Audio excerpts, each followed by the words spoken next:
Sorry. Sorry, nabibidyo ka pala. Okay na.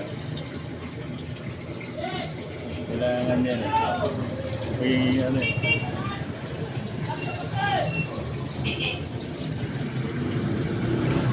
Wow, big time vlogger. Ano, magkano nakakobra mo? Wala. Nakakobra ka na? Wala pa naman. Eh, di ba yun? Buwan-buwan, magkano pumapasok sa'yo? Pag na-monetize na, eh hindi pa naman monetize. Inaano pa lang yung requirements. Ah, Kinukuha pa lang.